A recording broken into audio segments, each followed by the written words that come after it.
Assalamu alaikum everyone, I hope you're doing really well.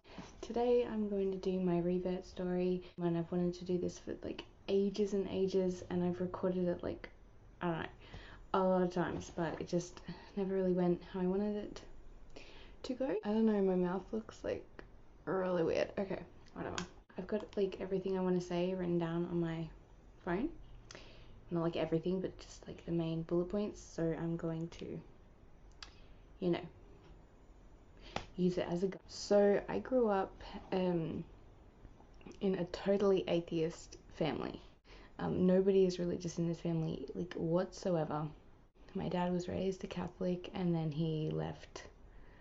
He had like I don't know, he began to question things, he left the faith, and it was just a big disaster for him. So that's like how I was raised, as an atheist. Don't believe in God, don't believe in any prophets, don't believe in any of that. Okay, so when I was about 11 or 12, I think, I was reading a lot of books that were set in places like Afghanistan and those kind of places, right? Obviously Islamic countries.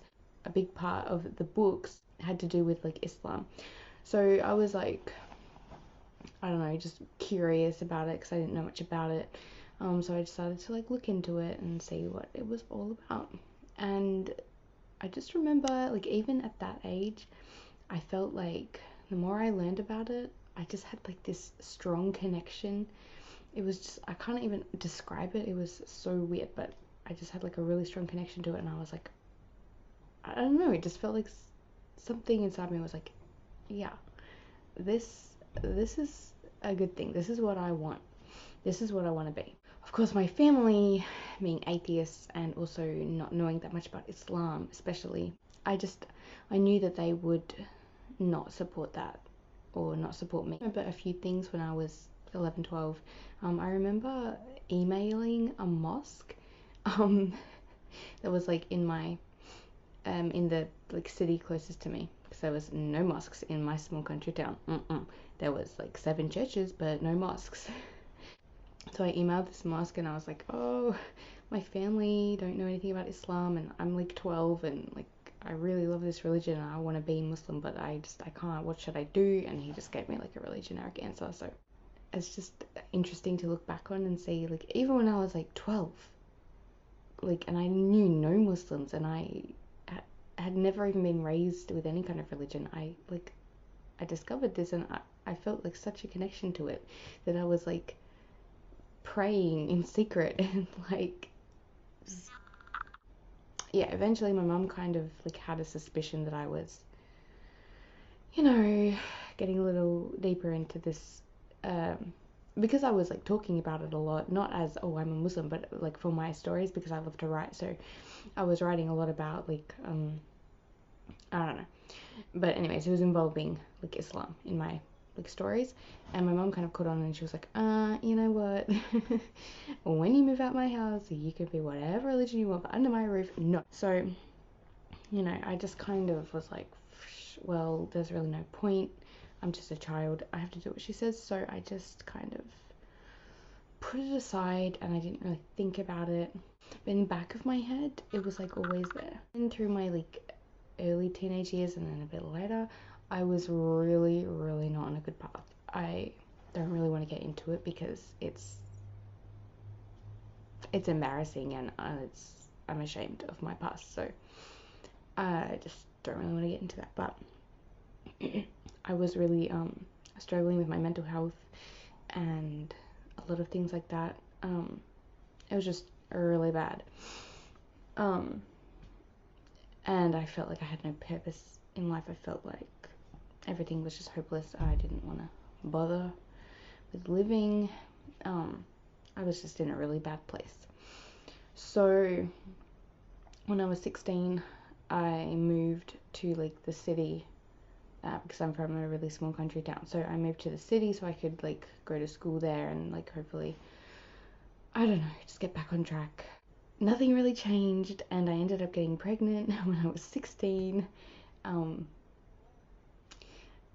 But looking back, that was really actually a good thing. I know it sounds a bit weird, but honestly, if I had not had my son, I would not be what I am now, and like I would not have changed a thing about my life, probably. I would have still gone down that bad path and just, I don't know, ended up dead or something. So after I found out I was pregnant, I was started at a new school, and I met this guy. He was from Afghanistan.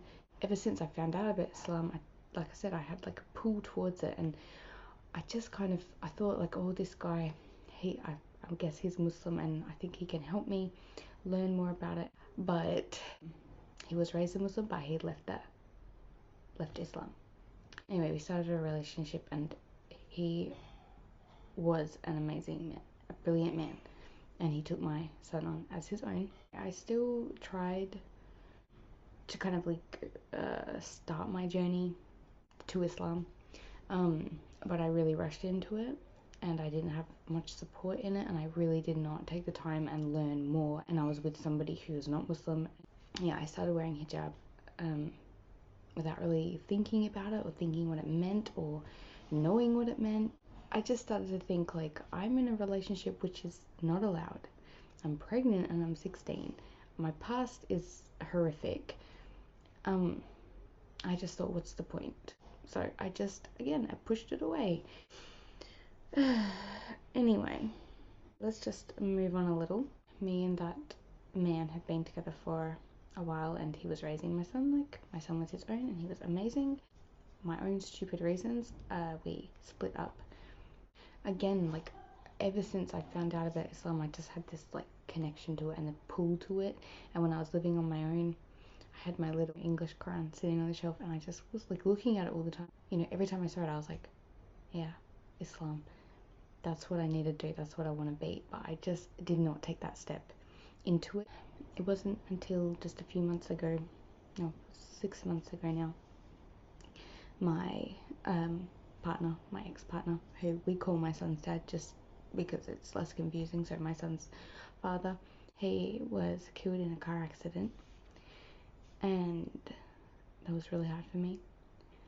And then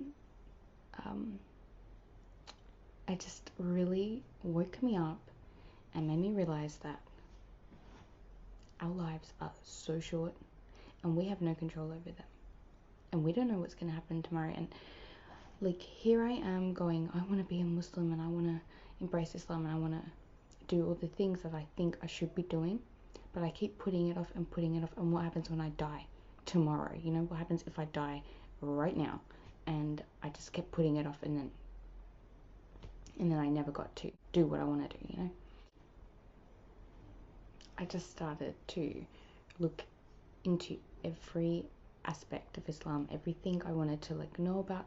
I was watching lectures, I was reading my Quran, I was well, I still am, you know, going on the forums and asking questions that I want to know answers to, and you know, just researching, reading and listening, and just trying to learn as much as I can. And I still am, obviously.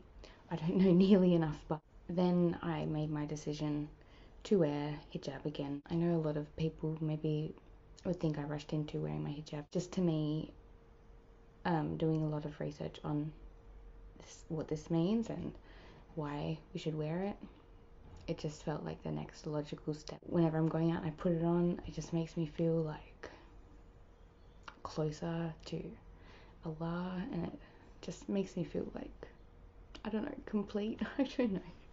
But I also met a Muslim man, also from Afghanistan, but he is a practicing Muslim, and Islam is like one of the most important things to him. I mean, he has been like my biggest supporter, my biggest encourager, and we're engaged, we're gonna get married, so that's fun. So my family, they've accepted it, but they're still not 100% supportive. So he's been the one that's like always encouraged me to wear hijab, and encouraged me to learn my prayers in Arabic and help me with learning them. And you know, he's like been my biggest support. Honestly, I am just so happy that I finally am on this like path I want to be on, because I put it off so many times. I made so many excuses, and like I wish I hadn't, because I don't know why I did, and I've like never been happier.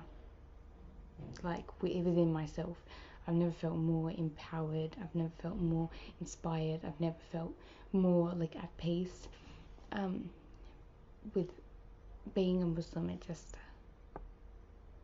I don't know, it just makes me so happy. It just, honestly, I'm just so happy that all the times I turned my back on Islam, all the times I just like walked away from it or gave up or thought it was too hard, I just feel like so lucky and so grateful that Allah like picked me and kept bringing me back, you know, like gave me so many chances and kept drawing me back and bringing me back and like didn't give up on me. That's how I see it, that's how I feel. So it's, I don't know, it's hard for people who are not part of Islam to understand how beautiful this religion is and how like amazing it is and how amazing it makes you feel, and so overwhelming sometimes with everything you're learning and everything like that, but it's really one of the best things that's ever happened to me.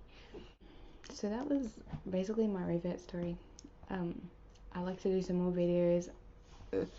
I have like a heap of ideas, so hopefully I will do them soon. So I'm gonna go edit this and hopefully I'm gonna upload it and not like decide to redo it. Thank you so much for watching, and please like leave a like or subscribe or whatever you want to do. You can follow my Instagram, it's like gonna be in the little description box below. So yeah, thank you for watching and I hope you all have a really great day. Bye.